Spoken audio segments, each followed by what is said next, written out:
तो last part में हमने देखा था कि शियोकी को नाइट वॉचर की टीम ट्रेनिंग दे रही थी, जहां शियोकी शुरुआत में तो अच्छा परफॉर्म नहीं कर पा रहा था, लेकिन धीरे धीरे उसकी परफॉर्मेंस काफी अच्छी होने लगती है, जिसे देखकर सारे टीम मेंबर्स हैरान होने लगते हैं।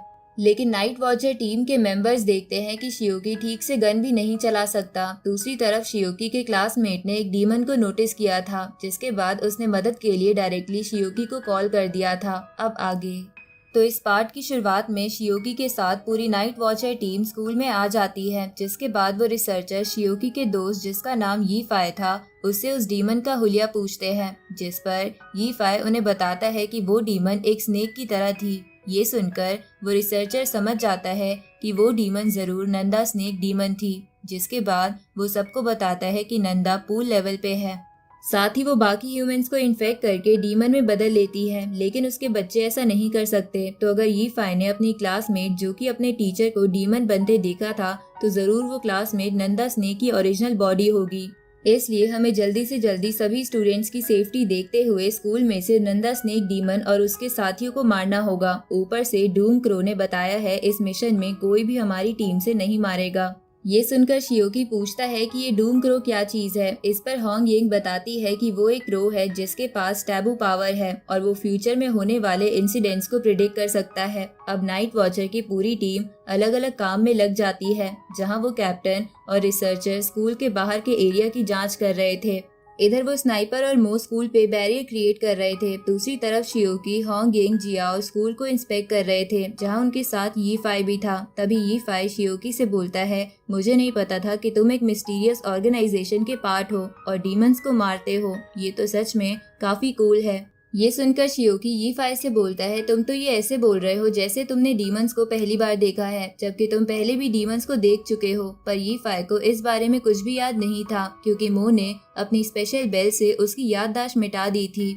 अब उन सबके सामने हॉस्टल की दीवार आ जाती है, जिसे यी फाई को छोड़कर बाकी सारे लोग क्रॉस कर लेते हैं। जिसके बाद शियोकी यी फाई से पूछता है, तुम्हारी लवर का रूम नंबर क्या है, क्योंकि जिस लड़की को तुमने डीमन बनते देखा था वो तुम्हारी लवर के रूम में रहती है और होंग यिंग और जियाओ वहां जाकर उस रूम को देखना चाहती है। ये सुनकर यी फाई तो पहले कहने लगता है कि मेरी कोई लवर नहीं है, लेकिन जब शियोकी बताता है कि उसे उसके बारे में सब कुछ पता है, तो ये जानकर यी फाई उसे रूम नंबर बता देता है। जिसके बाद होंग यिंग और जियाओ उस रूम की ओर निकल जाते हैं और शियोकी और यी फाई दूसरी ओर चले जाते हैं। इधर हम देखते हैं कि वो रिसर्चर और वो कैप्टन उसी लड़की के घर जा रहे थे जिसे यी फाई ने डीमन बनते देखा था। इधर शियोकी कुछ क्लासेस में जाकर अपनी स्पेशल आई से देखने लगता है, तो कई स्टूडेंट्स डीमन बन चुके थे, लेकिन उनमें से कोई भी नंदा डीमन नहीं था। तो ये जानकर कैप्टन शियोकी से कहता है, तुम्हें अलर्ट रहना होगा, हो सकता है नंदा डीमन को हमारे बारे में पता चल गया हो। इस तरफ होंग यिंग और जियाओ जब उस लड़की के रूम की ओर पहुंचते हैं तो उन्हें बहुत ही गंदी स्मेल आने लगती है। जिसके बाद वो स्मेल को फॉलो करते हुए बैल्कनी की ओर पहुंचते हैं, तो वो देखते हैं वहां पर कुछ गर्ल्स की स्किन है जिन्हें नंदा डीमन ने मारा था। इस तरफ शियोकी यी फाई के साथ स्कूल ग्राउंड में आता है, क्योंकि वहां पर फ्लैग होस्टिंग सेरेमनी हो रही थी। ऊपर से वहां पर स्कूल के कई बच्चे खड़े थे। तो जब शियोकी उन सबको अपनी स्पेशल आई से देखता है तो उसे पता चलता है कि उनमें से कई स्टूडेंट्स डीमन बन चुके हैं। इसलिए वो कैप्टन से कहता है कि अगर ये डीमन सिटी में फैल गए तो पूरी सिटी खतरे में पड़ जाएगी। फिर वो कैप्टन कहता है कि डीमन सिटी में पहले ही फैल चुकी है। वो कैप्टन इसलिए कहता है क्योंकि उस लड़की के पेरेंट्स भी असल में डीमंस थे, जिन्हें कैप्टन और रिसर्चर ने अभी अभी मारा था। इसके बाद वो रिसर्चर शियोकी से बोलता है, तुम इन सब की चिंता मत करो, एक बार हम उस नंदा डीमन को मार देंगे तो उसके सभी साथी भी मर जाएंगे। इधर वो स्नाइपर और मो बैरियर क्रिएट कर देते हैं, जिसके बाद वो स्नाइपर अपनी पोजीशन लेकर बैठ जाता है। इधर यी फाई और शियोकी को एक जगह पर टीचर दिखता है जो असल में डीमन था। साथ ही मो, होंग यिंग और जियाओ के पास भी डीमंस पहुंच चुके थे। इसलिए ये सब जानने के बाद वो कैप्टन कहता है कि तुम अब इन्वेस्टिगेशन बंद करके इनको मारना चालू कर सकते हो। जिसके बाद वो कैप्टन कॉल कट कर देता है। तो वो रिसर्चर कैप्टन से पूछता है कि तुमने शियोकी को इस काम के लिए क्यों भेजा, जिस पर कैप्टन बताता है कि तुम इसकी चिंता मत करो, वो काफी स्ट्रांग है और खुद को संभाल लेगा। इधर वो टीचर शियोकी पर हमला कर देता है, तो शियोकी उसे बार बार डीमन गन से शूट करता है, क्योंकि डीमंस गन से शूट करने के बाद ही डीमंस ह्यूमन के बॉडी से अलग हो जाते हैं। और उसके बाद ही नाइट वॉचर की टीम उन्हें मार सकती है। लेकिन शियोकी की शूटिंग स्किल्स अच्छी नहीं थी, इसलिए जब वो टीचर शियोकी के बिल्कुल पास आ जाता है तभी शियोकी उसे शूट कर पाता है। इसके बाद उसका डीमन ह्यूमन बॉडी से बाहर आ जाता है और शियोकी उसे मार देता है। अब उस टीचर के मरते ही स्कूल के सारे डीमंस को इस बात का पता चल जाता है और वो एक साथ अपने असली रूप में आकर स्टूडेंट्स पर हमला करने लगते हैं, जिसकी वजह से स्टूडेंट्स इधर उधर भागने लगते हैं और पूरे स्कूल में डर का माहौल हो जाता है। इधर मो अपने आसपास के डीमन को आराम से खत्म कर देता है। साथ ही जियाओ भी उन डीमंस को अपने गन से शूट करके उन डीमंस को ह्यूमन बॉडी से बाहर निकाल देती है, जिसके बाद होंग यिंग उन्हें अपने वेपन से जला देती है। लेकिन दूसरी ओर शियोकी से उन डीमन को शूट नहीं किया जा रहा था, इसलिए बार बार स्नाइपर को उसकी मदद करनी पड़ती है। तभी वो स्नाइपर शियोकी को बताता है कि टॉप फ्लोर की लैब में कुछ बच्चे छुपे हुए हैं जिनमें डीमंस हो सकते हैं। इधर हम उस लैब में देखते हैं जहां बहुत सारे बच्चे डीमन से बचने के लिए उस लैब की गेट को रोक कर रखे हुए थे और दूसरी ओर वहां एक स्टूडेंट डीमंस के बारे में पढ़ रहा था। तभी यीफाई और शियोकी उस लैब के बाहर आ जाते हैं और उन स्टूडेंट से लैब ओपन करने को कहते हैं, लेकिन वो स्टूडेंट्स बहुत ज्यादा डरे हुए थे, इसलिए वो दरवाजा ओपन नहीं करते हैं। तो शियोकी एक एक्स को लेकर डोर को तोड़ने लगता है। उसी वक्त उन स्टूडेंट में से एक बच्चा डीमन में बदल जाता है और एक लड़की पर हमला करने की कोशिश करता है, लेकिन उससे पहले ही जो लड़का उस क्लास में पढ़ रहा था वो उठकर उस डीमन को पीछे फेंक देता है। इधर वो स्नाइपर एक छोटे से होल से उस डीमन को शूट कर देता है, जिसकी वजह से वो स्नेक डीमन उस स्टूडेंट से बाहर आ जाता है, जिसे देखकर वो पढ़ने वाला बच्चा एक सर्जरी नाइफ से उस डीमन को मार देता है। इधर जैसे ही शियोकी उस गेट को खोलने में कामयाब होता है तो वो ये देखकर हैरान होता है कि इस स्टूडेंट ने डीमन को मार दिया। तभी यीफाई शियोकी को बताता है कि इस स्टूडेंट का नाम जिंग यू है और वो बायोलॉजी में मास्टर कर रहा है। तभी जिंग यू शियोकी को उसके नाम से बुलाता है, तो शियोकी उससे बोलता है कि तुम मुझे कैसे जानते हो। तो जिंग यू कहता है, मैंने तुम्हें ग्राउंड में देखा था जहाँ पर तुम्हारी आंखें चमक रही थी।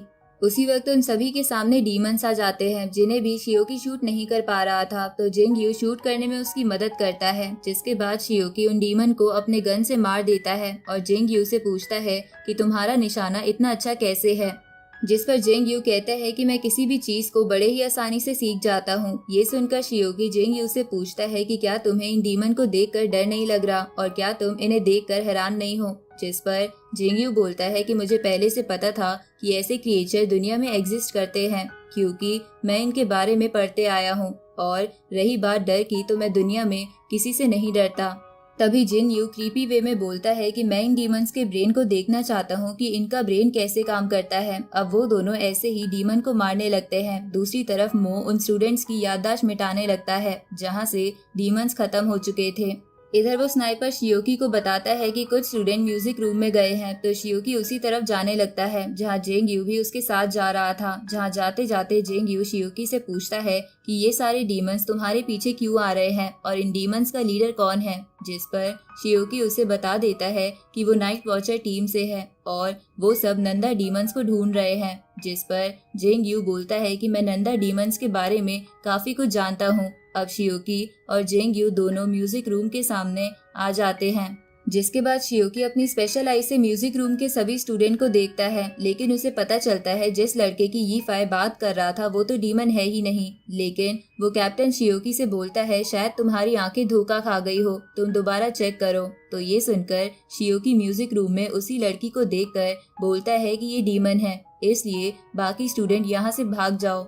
ये सुनकर यीफाई की लवर उसके पास आ जाती है और बाकी स्टूडेंट वहां से भाग जाते हैं। तभी जिंग यू उस लड़की को गन से शूट करता है, लेकिन उसके अंदर से कोई डीमन बाहर नहीं आता, जिसका मतलब वो लड़की डीमन नहीं थी। तो ये जानने के बाद वो कैप्टन शियोकी से कहता है कि वो नंदा डीमन आस पास ही होगी, इसलिए तुम्हें उसे ढूंढकर मारना ही होगा।